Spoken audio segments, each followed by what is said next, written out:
Hi, Tina. Hi, Elmar. How are you? I'm doing great. Thank you so much for having me today. I'm actually really looking forward to this conversation, and I'm excited for everyone else to get to see this conversation. I'm looking forward to it too. Yeah. So here we are. It's like, you know, beautiful outside. It's actually pretty muggy, and we have been under what we'll call stress conditions for a long time now, almost to the degree that we're getting used to it. And some of us, namely you, have been really busy trying to solve some of the serious problems that have really called our attention during the shutdown, during the pandemic, during the social unrest. Tell me about what you've been working on. Sure. Well, it's been a fast few months, obviously, as a small business owner.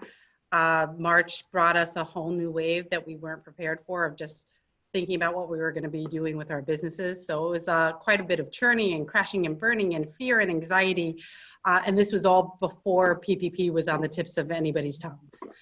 In the midst of all that, in early April, I randomly got a call from the mayor.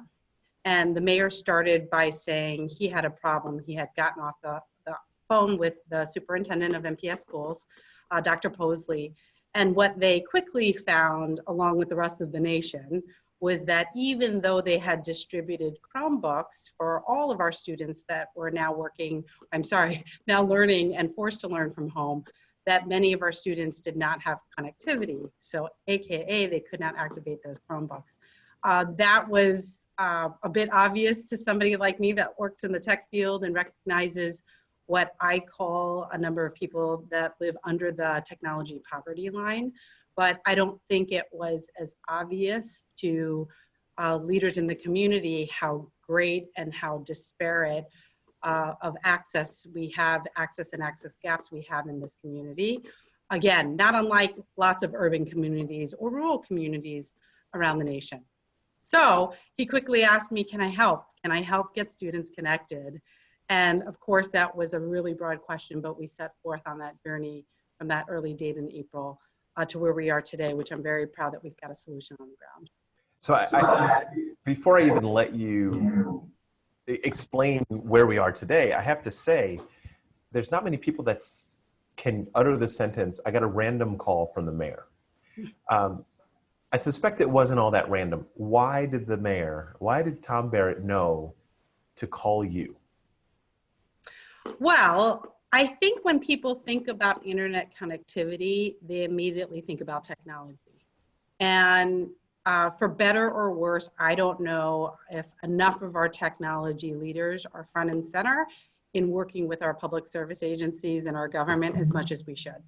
We are very manufacturing heavy industry here in the Milwaukee area. And so tech, it's definitely gaining in its popularity and rising in its relevance, but our tech leaders are not as front and center as they should be. Of course, working with Mayor Barrett and a number of community and nonprofit, as well as city endeavors over the last 25 years have come to play. I was the first person that I think he thought of. And so with that said, I also happen to be loosely engaged with some initiatives that they started to look at the city in 2013. And quite frankly, a lot of people don't know that the journey of trying to think about the digital divide in internet technology actually started in 2003 to 5 timeframe. But it's a difficult one for cities to think about because technology is moving so quickly and it's not cheap. And so infrastructure together with where the internet service providers are and aren't in our community makes it a little bit more of a complex issue that sometimes isn't easy to move forward quickly. So again, I think I was just top of mind for him. Yeah, I suspect you're top of mind for so many of us when it comes to sort of problem solving and getting things done. Before I let you describe kind of the narrative or the plot of what happened and what you are excited to kind of announce, I wonder if we could spend 2 minutes talking about this thing called the digital divide. And it's a little bit of a buzzword right now, and it means a lot of things and oftentimes nothing in particular. So from your perspective, what should we be thinking about when we hear the phrase digital divide? And what was the specific issue that you were interacting with? Sure. Well, okay, so digital divide, I think it starts at a very simplistic level. You know, again, I think about this as the hierarchy of needs. So let's think about it as a technological hierarchy of needs. It starts with internet connectivity for me. So that can happen in a variety of different ways. That can happen on your phone, that can happen in your home. And then once you're connected, think about the hierarchy of the number of ways you're enabled to leverage that connection, again, through hardware and devices. But then from there, it's know-how, right? It's know-how, it's education around navigation, it's education of how to leverage data and insights. And then you think about what all of our businesses are facing, how do we think about innovation driving our next norm, right? How we make money, how we create new business models, et cetera. But for me, if you never even get connected, if you're never even able to access all the information that's on the internet, all the people that you can access through the internet, or even understand ways to drive the internet for your benefit, you are living in a whole different environment in our society. And so for me, again, I've been talking in a number of different circles. We've got to determine where we want our community to be as far as that technology poverty line. Are we viewing technology and access to internet connectivity as a right, like a public service, or a benefit, like when the days everybody decided that they were going to pay $50 for that smartphone, which quite frankly is not as affordable as we'd like it to be for the average household. So, you know, there are a number of barriers. I mentioned a financial one. Can you afford to have internet connectivity today? When the pandemic hit and everybody was sent home, I think we saw the internet service providers show up pretty quickly by saying, okay, we're gonna offer some low cost service for 60 days. We're gonna try and make it as easy as possible for people to get connected. But what we realized is it wasn't as easy as that. One, to get connected, you need to have know-how, right? You need to sometimes let people in your house. During COVID, we didn't even want people coming over to connect us, entering the home and maybe exposing us to any kind of fears that were already going around. But even if you could access a low or no cost short-term provider offer, could you really afford to have something long-term and sustainable when they said, oh, and after the first 60 days, it's going to cost you $30 or $50 or $70 a month? Well, sometimes that was the barrier. Above and beyond that, we learned that much like any private service, credit and or overdue bills or outstanding debts to those same service providers prevented them from saying, yes, I will get you connected once again. And above and beyond that, so much happens via telephone and or internet today that if you didn't have a telephone or internet to be able to even query the offer, you never even knew about it.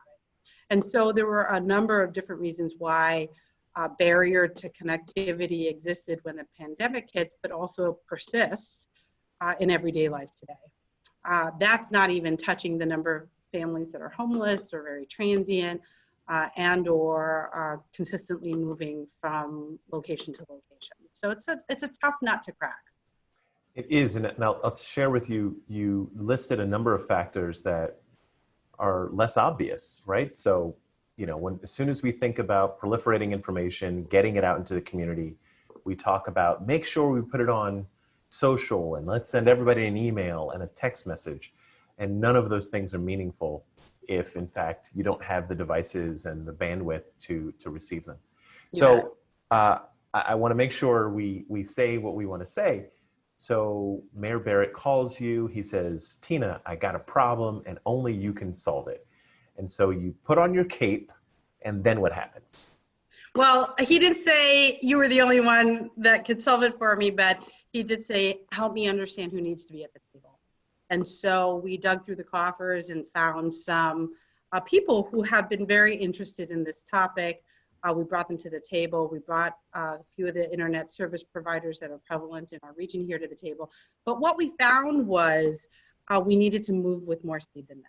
And this wasn't the type of scenario that we could come up with a solution in 3 months. We needed it in 3 weeks because every day of learning that our kids didn't get the opportunity to get connected was a day of learning lost. And so we ended up really tightening the group. I ended up SWAT teaming with a couple of people from MPS in the district, specifically in their technology department. And it really became a very rapid and agile process of taking a look at solutions, taking a look at pricing, doing some very, very tough negotiating through that loop, making sure that we were thinking about such important topics like SIPA and the Child Information Protection Act, making sure that we were keeping our kids safe while we were keeping them connected, and making sure that we can all do this affordably under a funding plan that the district was not prepared for. Nobody was prepared for needing to section off a part of their budget for this across the nation. So there were a lot of moving parts, but we worked in a very small team. A couple of the internet service providers stepped up to give us affordable options, not just for the short term, but something that could be sustainable for the long term. We knew that this was a very important issue to the community, so we engaged the private sector to come in and help, and we kicked off a $1 million matching campaign with the MPS Foundation, while the MPS found some funds of their own to match, so that we can come up with a really good solution that could serve up to 10,000 of our neediest kids for 18 to 24 months. All protected, all managed, and hopefully the start of a set of phases that could lead to a bigger and longer term sustainability plan. So say that number again. So serving up to 10,000 of our neediest kids with a $1 million private sector campaign matched by an MPS campaign. And I am very proud to say 6 weeks in, we're almost done with the private sector side of that. That's extraordinary.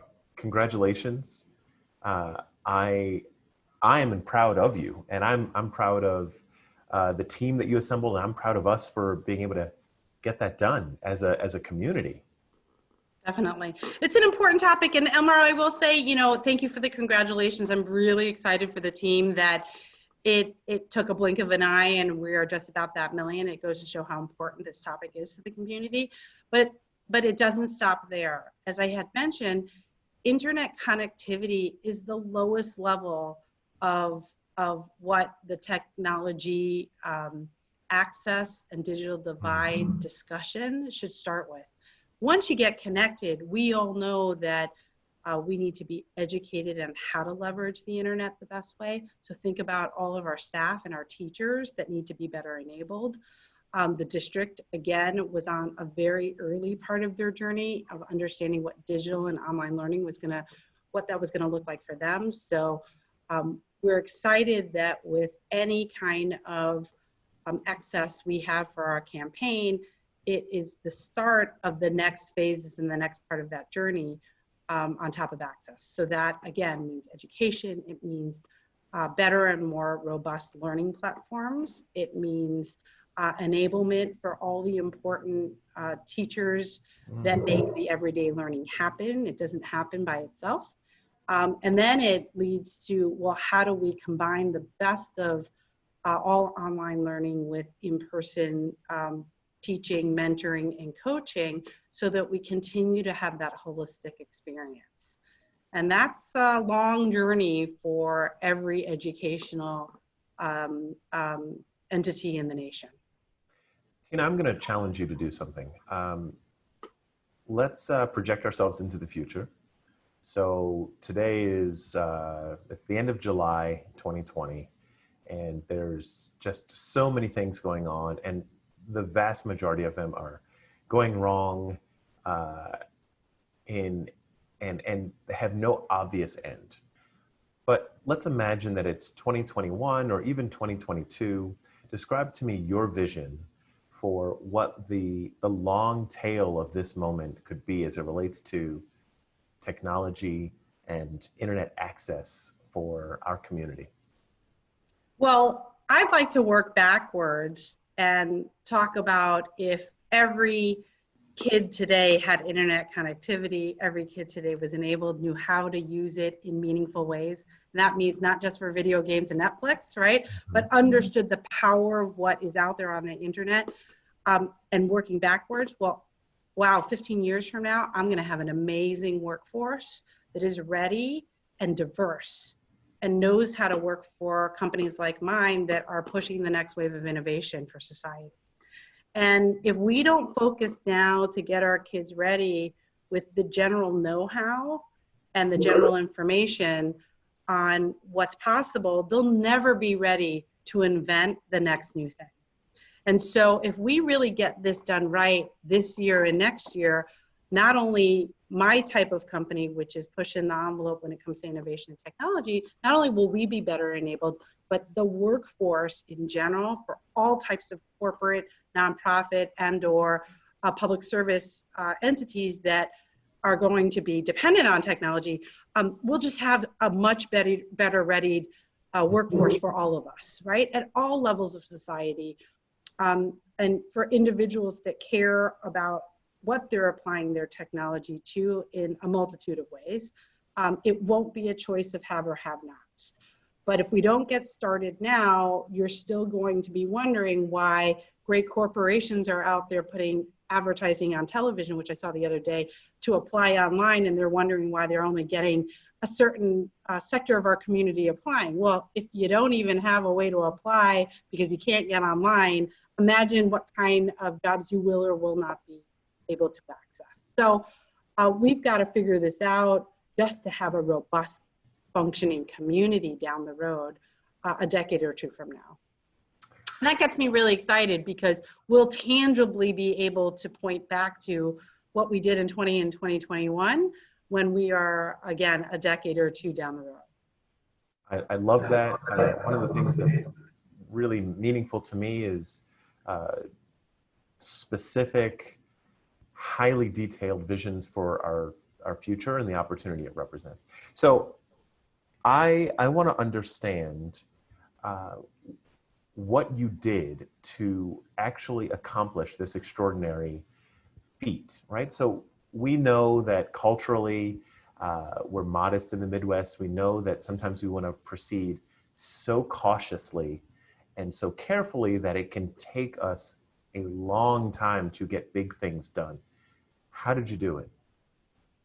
Well, for one, I think the spirit and the guiding principle that we had to move with some speed, right? It was don't overthink it. We want to get to something good and sustainable, but it didn't have to be perfect. It didn't have to answer every question. As long as it didn't box us, as long as it didn't put our backs to a corner later on.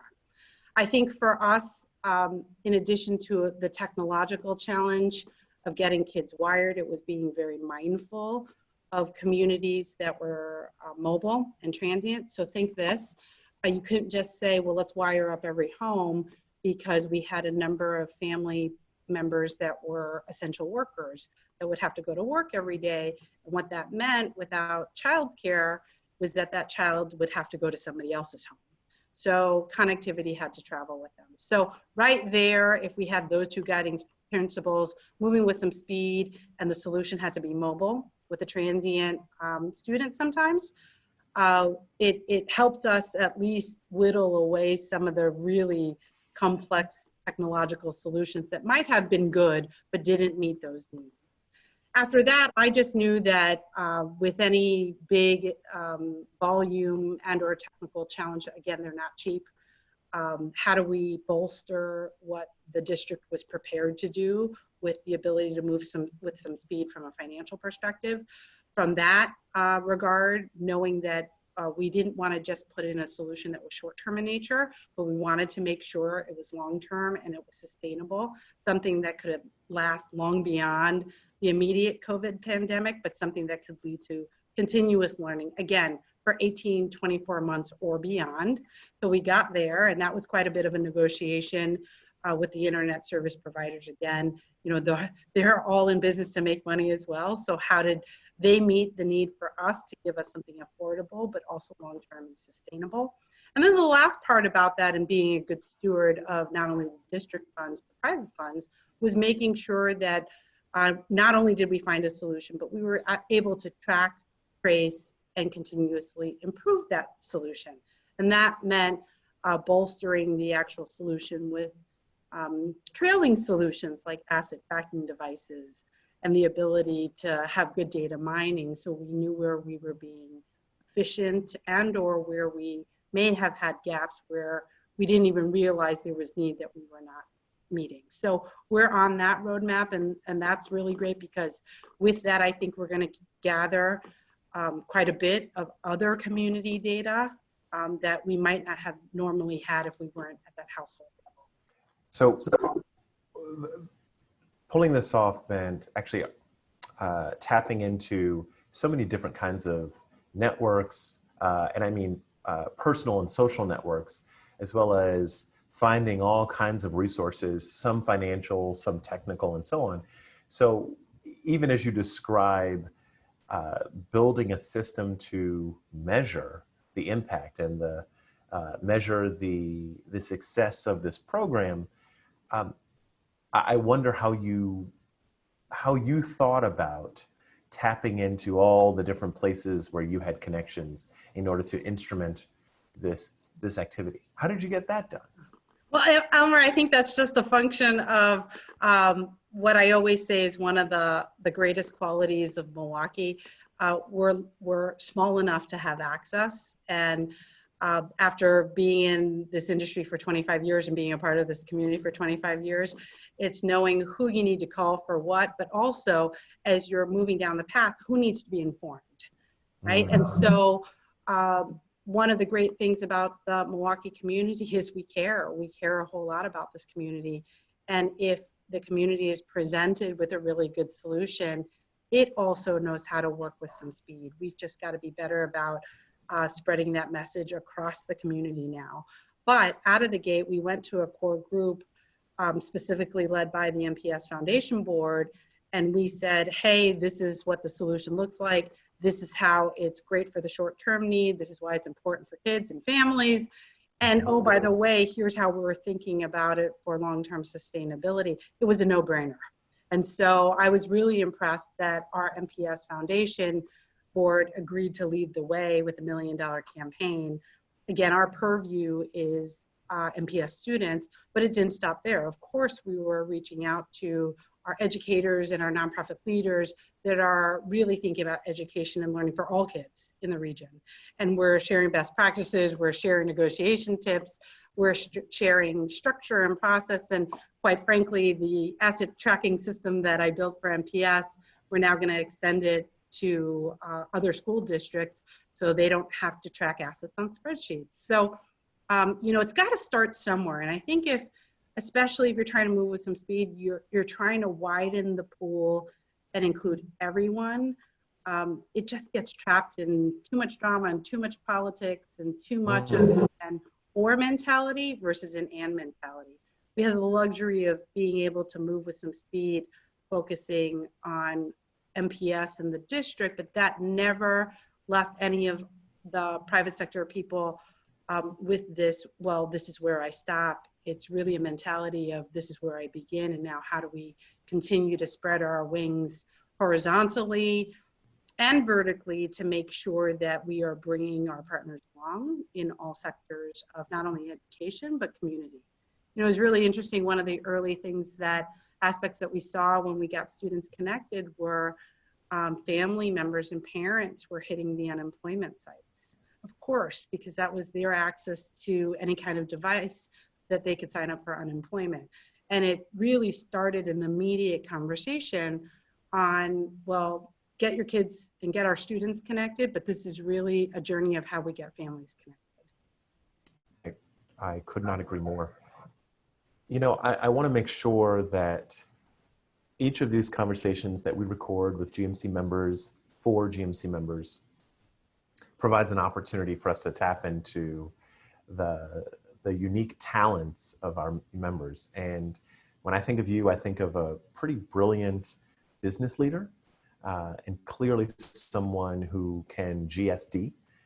And so I wonder, what advice would you offer to your GMC peers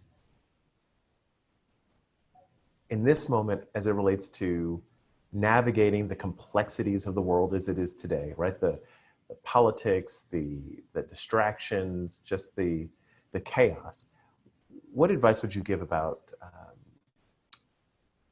being an extraordinary, I'm going to butcher this word, but executor, right? You're getting it done. So what advice would you offer? Thanks, Elmer. I start with no politics and drama, right? What's the fastest way there? And, early on, there was a little bit of noise of, well, why are you doing this only for MPS kids?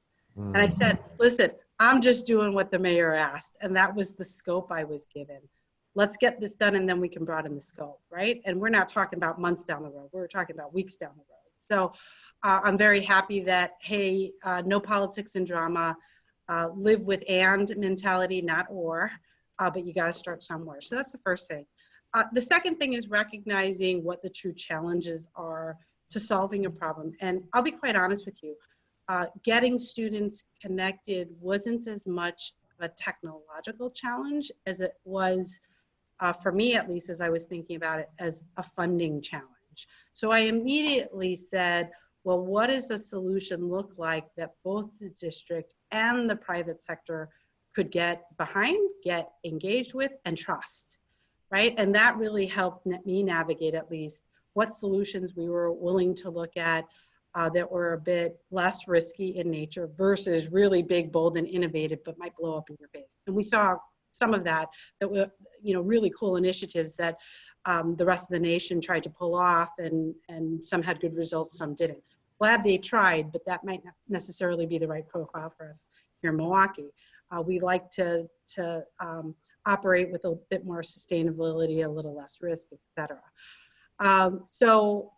Then after that is making sure you've just got the right people in the room. And this is where I say, there are some huge projects that we need our large corporates at the table. We need them to think it through, to lead the charge.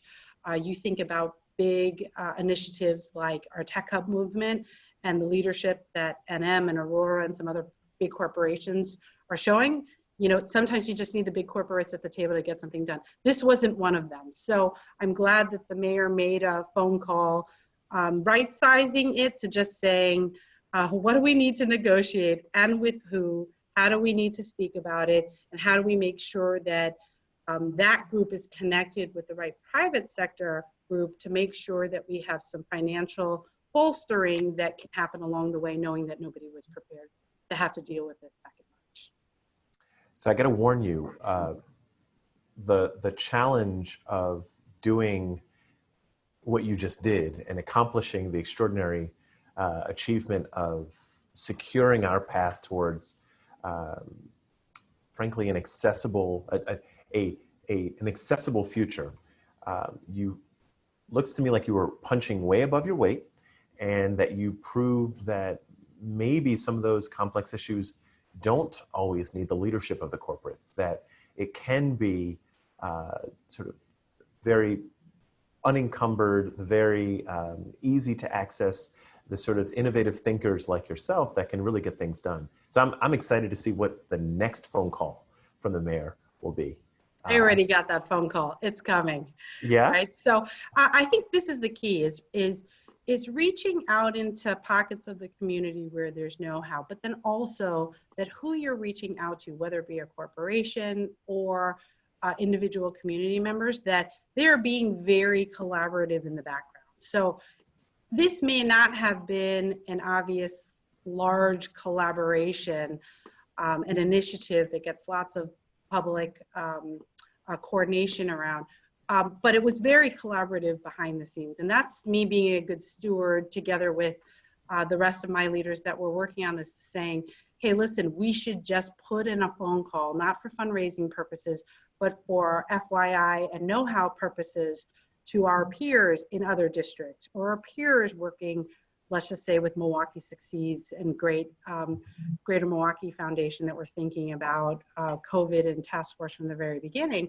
Let's put out a call to our peers at the United Way that got out of the gate very quickly and helped to fund schools in their own right with the different solutions to make sure that we are not trying to just land grab, but that we are very much trying to land share, and knowing that when you do that, you actually get 1 + 1 = 3, 4, or 5, as opposed to 1 + 1 = 2. And when we can accomplish that, then I don't think we have the fear of needing to gather too many people right out of the gate at the table, because we all know that that takes time. And sometimes when you do that, it's analysis paralysis because you got so many voices at the table. So it's just a different way to think. And I think that when it comes to digital and technology, those of us in the field, we're used to doing that anyway, because you don't survive if you're not moving quickly. The technology and the strategies are changing too quickly in front of your eyes. So again, I think I just had the luxury to be at the right place at the right time, and being able to leverage a network that at least I've developed here in the community over the last couple of decades. I think the luxury was ours, that you were in the right place, that you were pulled into the right place and pulled in at the right time. So we always want to make sure we create some time during these conversations to dig into what else you've been doing and how else you've been keeping yourself safe and sane. So what are you doing when you're not solving some of our largest challenges? What are you reading? What are you watching? What are you listening to? Personally, I've been sampling with RVing and working out of mobile homes and mobile situations. That's not working out too well because internet connectivity up north is horrendous. So that's not even about internet connectivity for our urban, it's internet connectivity for our rural. And I know the governor is working on that, but it was very clear to me RVing and being able to work was not going to be a good combination for me, but I sampled it. And then in the meantime, I've been telling other entrepreneurs that we've got to carve out time for innovation and optimism through all this, because you ask most small businesses, they've either been shuttered if they've especially been in restaurants and hospitality, or for many of us, we're stable but not growing. And so these are beautiful times to take some time, not to spin, but do quite the opposite and say, how am I going to transform? How am I going to disrupt? If it's not my industry, how am I going to partner with other industries to disrupt theirs? And that's what I've been spending a lot of my time in. So I just expanded out to California. I joined forces with another business owner to disrupt hospitality in the restaurant industry. So we're working on some very interesting technological innovations there that will just really be wow factors when it comes to the next generation of experiences. I've also taken a look at investing at some of our own disruptive product development. So again, technology innovation. And then of course, federal government and many other entities are reaching out to companies like ours to say, how do you help us think about COVID differently? Everything from, let's just say, telemedicine and providing mental health services in a brand new way to interconnectedness with using video chats and not necessarily being person to person, and or artificial intelligence and business intelligence to give us new insights about areas that we've never had to tackle before. So really trying to focus a lot of time and attention to brand new areas, again, for disruption and or solving new problems. And it's been great 15-hour days every day because of that. It sounds pretty amazing. Okay, so we're gonna wrap, but I'm wondering, what's been your quarantine go-to food? Quarantine go-to food. You know what's interesting? I've for the last couple of years, I've been sugar and carb free, and that is not easy to do when you're on the road. You know, you're eating out every night. So if anything, that's gotten even better. It's not a portable diet, so to speak, because you end up eating a lot of meat and salads. when you're at restaurants, but it's been a little bit of a cooking journey and a cooking nightmare for me because I'm not strong in the kitchen. But at least getting the sugar out of my diet, which has been a good level set for the long days now that I'm at home. I feel terrible for you because I was a quarantine baker for several months. It's a little hot right now, so I haven't wanted to turn on the oven, but lots and lots of breads, cakes, yummy, delicious, sugary things. And I'm sad. I'm sad Thanks, for you. Elmer. Thank you for rubbing it in. I've cooked cauliflower about 14 different ways. Oh, That's my journey. that's just not safe. So, Tina, I am elated that I got to spend a few minutes with you, and I am really excited for the rest of our members to hear about the incredible work you've been doing. I'm going to speak on behalf of all of us, parents, families, grandparents, just everyone in the Milwaukee community, that we're just so thankful for the great work that you've been doing, for you being such an amazing collaborator. And you know what? I'm going to say something that I never say. I even appreciate the humility that you're demonstrating, despite the fact that you certainly are a notch above most of us. So thank you. Thank you, Elmer. If I could just make one call out, anybody who wants to get engaged, I wouldn't be a good fundraiser if I didn't say it, but we, of course, would love to talk to you at the MPS Foundation and or a number of different connections to be able to fund citywide efforts. Please reach out to me or Wendell Willis, who's our CEO over at the foundation, John Kersey, another GMC member who led the charge on the board and the campaign perspective, as well as a number of our friends at the United Way that are leading ancillary and augmentative endeavors every day. You're right. You would not have been a good board member or fundraiser had you not added that. We'll make sure to include links to Tina's email and John Kersey's email, as well as to the foundation. Tina, again, thanks so much. I look forward to hopefully seeing you soon in person. Thank you, Elmer. Talk to you soon.